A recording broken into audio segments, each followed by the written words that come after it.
other 23 hours out of the day. In our case, 23 hours and 25 minutes, since you're only here for 35 minutes. So, good nutritional practices combined with a well-designed exercise program means you'll start to see measurable, which is important, meaningful results within the first 30 days, but you can't hold us to that unless you do your part.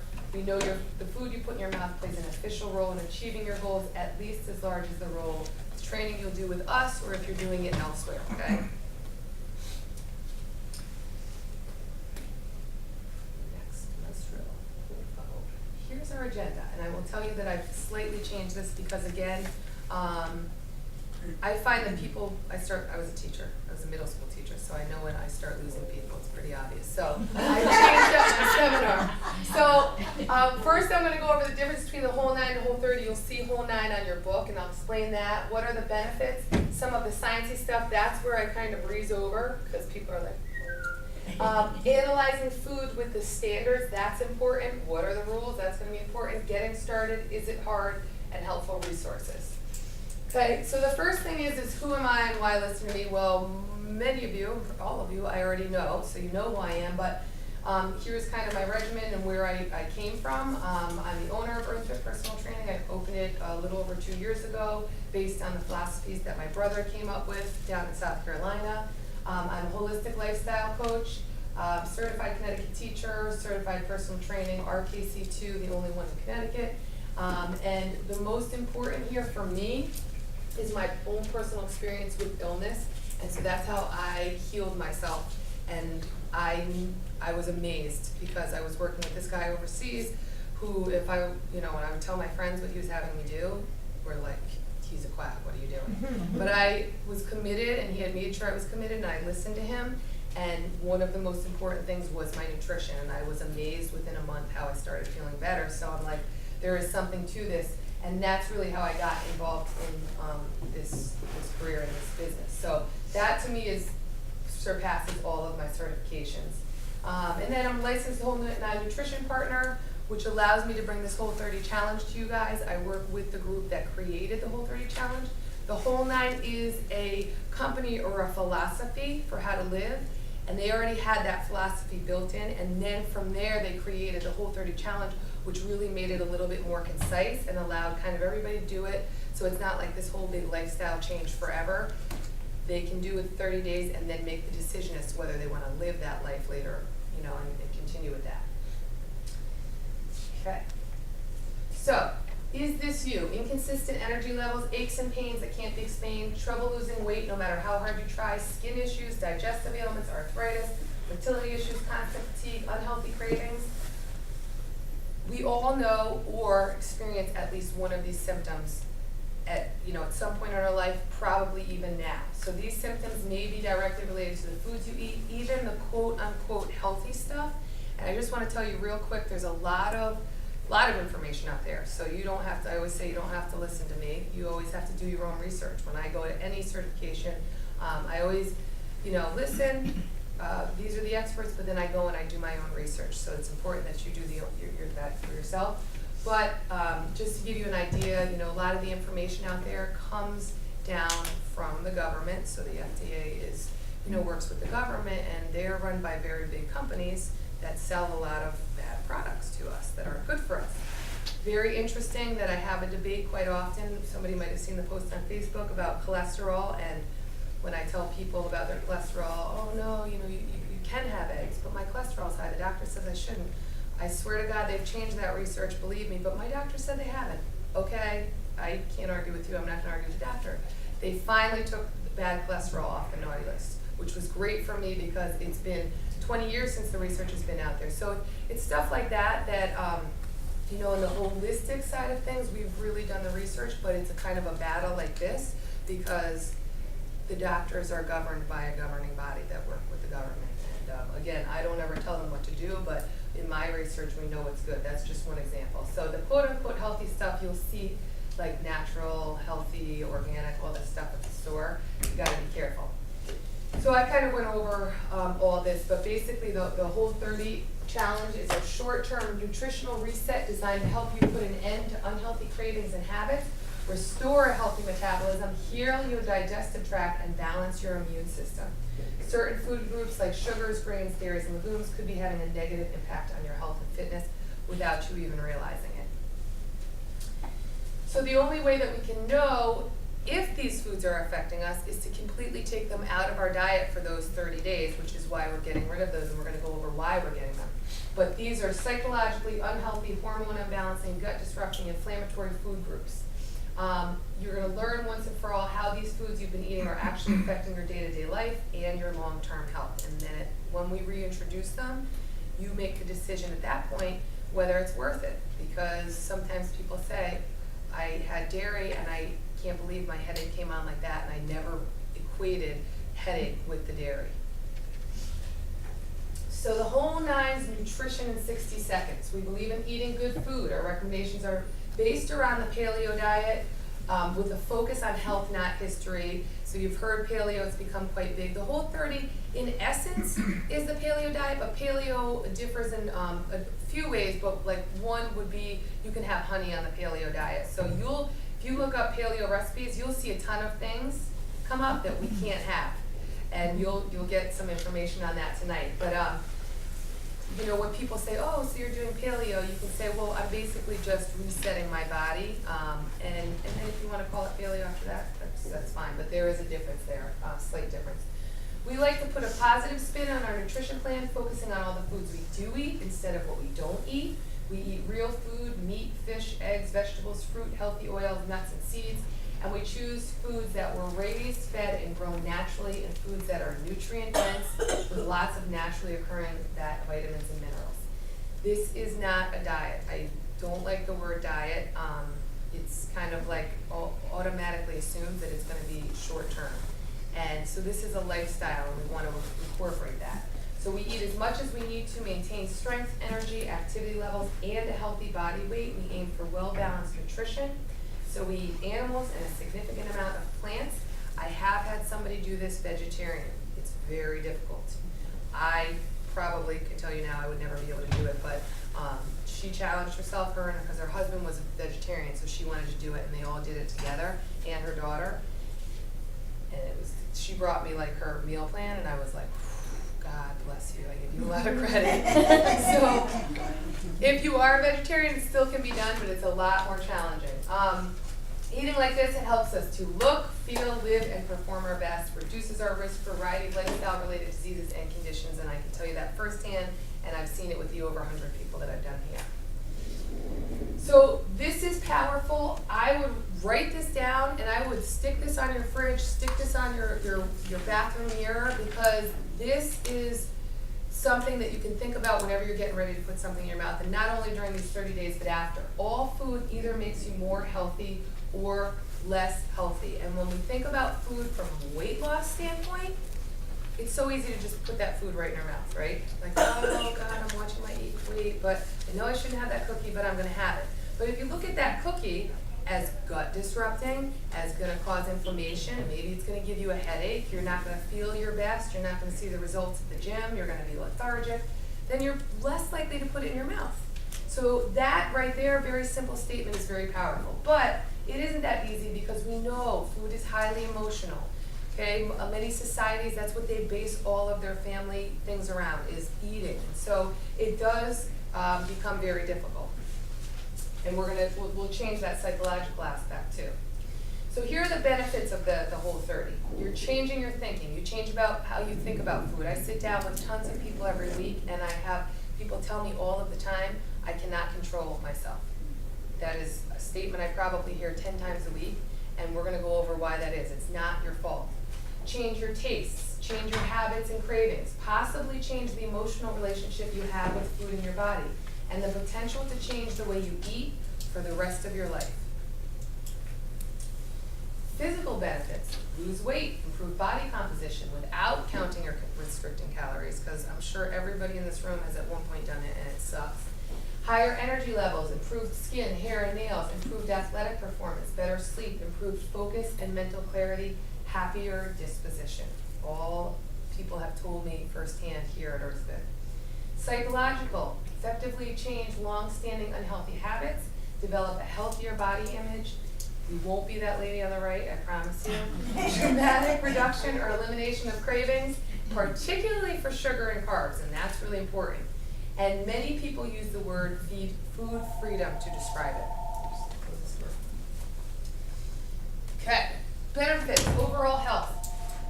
Testimonials from thousands of Whole30 participants, including here, document the improvement or quote-unquote cure of any number of lifestyle-related diseases and conditions. And I'm obviously not going to read them, but we, again, either know somebody or have had this condition in our life or possibly have it now. So they have gotten rid of them.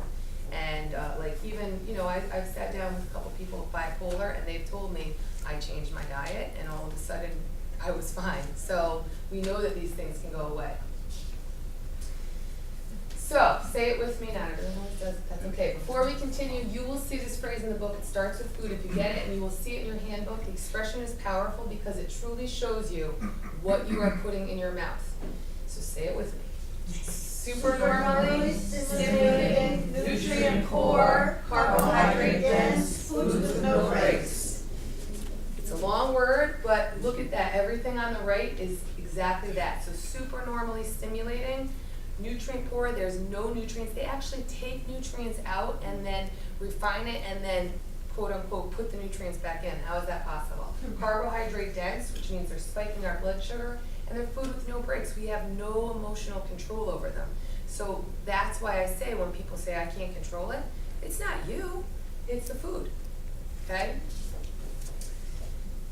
So the 4 good food standards, we're going to look at everything that we're getting rid of, and we're going to see this slide again from this aspect. The food that we eat should promote a healthy psychological response, promote a healthy response, support a healthy gut, and support immune function and minimize inflammation. If it doesn't do those things, that's why we're wiping it, and those are the reasons that we're getting rid of it from our diet for 30 days. So I'm going to go through this very quickly, but some of the reasons we say super normally stimulating from that phrase that we just saw is that we had reward signals built into our brain from 10,000 years ago. Our bodies still operate the same way that they have from the beginning of time. And even though we've slightly evolved in some ways, we still operate, you know, organ function, brain function in the same way. So nature was intended to tell us whether food was good or bad for us. So when you put tons of sugar, which is not found in nature, by the way, just so you know. Honey is, but we're getting rid of that. Sorry, I'll explain about honey. Then, you know, the body doesn't know how to react. So it's going to say, keep eating this, keep eating this, keep eating this. You're not getting any nutrients. So then the body's saying, well, we need more because it's not getting what it needs to survive. So it's still telling you to keep eating that food. That's the lowdown of that. And these sciencey things I'm going to go through very quickly. You guys probably know more about this than you even think you know, because you know this has been a big push in society these days with the sugar. We actually did a showing of the movie Fed Up here, and if you haven't seen that, I think it's on Netflix, but that's a great way to get started in the Whole30. So if you have some time this weekend, it's called Fed Up. Katie Couric is the narrator of it, and it talks all about the food industry and sugar and what it does to your body. But primarily, sugar disrupts your whole body. It is a toxin. And so the body's first job is to get that toxin out of your system. And through that process, your organs are working kind of overtime. Certain organs are working overtime, other organs are shutting off. Metabolism is thrown out the window because they're like, that's not important, we need to get this sugar out of our body. Okay? So if we look at chronic overcarb consumption, food with no breaks, in your body, an accumulation of body fat, triglycerides build up in the liver, and an excess of glucose. Hello, this is why I'm not reading the slide. Glucose and triglycerides build up in the system with bloodstream. So we all know what that is, right? So your blood sugar goes up. There's a tendency that your cholesterol is going to go up. Your high triglycerides, we don't want that. And then when your blood sugar goes down, we end up tired. Everybody ends up tired in the afternoon. And then your leptin and insulin and glucagon all get thrown off because insulin is the main hormone that works with that. When your insulin's off, your leptin's going to be off. Leptin is the hormone that tells us whether we're hungry or not. And so if you're somebody that never wakes up hungry in the morning and you're always hungry at night, definitely your hormones are a little bit out of whack because leptin is supposed to make you hungry when you wake up in the morning, and then make you not so hungry when it starts being nighttime, and that all also works with the light and the sun. Okay, so this is a continuation, but this guy on the right probably has diabetes, metabolic syndrome, high cholesterol, high blood pressure, everything that's out there. But you can just look at that because that is where your unhealthy fat is going to accumulate. Glucagon is another hormone that works with insulin and leptin, and so if that's off, then your blood sugar is not going to work properly. And cortisol, which most of you are probably the most familiar with, is a stress hormone, and all hormones work together, but these four work very closely. And so that's the stress hormone, and that's also where you see belly fat accumulate, and that is no good with our stress. So if you have high levels of cortisol, bye Mary, your body's definitely in a stress level, which is not good. So you're probably in a sympathetic mode all the time. All disease begins in the gut. Hippocrates said that a long time. He also said, you heal the gut, you prevent disease, and you should be fine. And that is so true, and unfortunately we've gotten so far away from that, but the food you eat should foster a healthy gut and digestive system. Your gut is considered your second brain, and many people that study this actually say that we learn more from our gut than from our brain if you really, truly are in tune with it. So maintain a healthy gut barrier is critically important to your health. We were talking about this before, probiotics. Probiotics have become very big, so if you've heard of probiotics, basically what probiotics are supposed to do is create a healthy gut for you. But that's hard to do if you're screwing it up with doing other things. So we can take all the probiotics we want in the world, but if we're eating all these other things, then it's never going to balance out. And the statistic, we have about 25 trillion bacteria. The statistic is that we're supposed to have about 85% good bacteria and 15% bad. That would be a healthy gut. And they found that most Americans are actually the opposite. So they have 85% bad bacteria and 15% good. That's not good. And then the last thing, inflammation. So what we know is that all of these things cause inflammation. And if we have inflammation in one place, it's typically, inflammation can come, let's say we sprain our ankle. That's a signal from the body that, hey, we're going to inflame this area so that you're not going to use it anymore. That's in very simple terms. But systemic inflammation is if you have any inflammation going on, it's going to go throughout your body. So when people come to us and go, oh, my joints just hurt, they think I'm crazy when I'm talking to them about nutrition. But if you have a high diet of alcohol and sugar and maybe dairy, and especially if your body can't handle dairy well, which most people can't, but other people have varying degrees, then your joints are going to hurt because the body is telling you you can't handle it. Because if the gut can't handle it, it's going to inflame and it's going to shoot throughout the body. The body is a system of systems and it all works together. So here we go again. Here are the 4 standards. We're going to look at all the food from this and whether they meet these guidelines. So let's start with, I believe, sugar. Sugar, sweeteners, and alcohol. So they fail all of our good standards.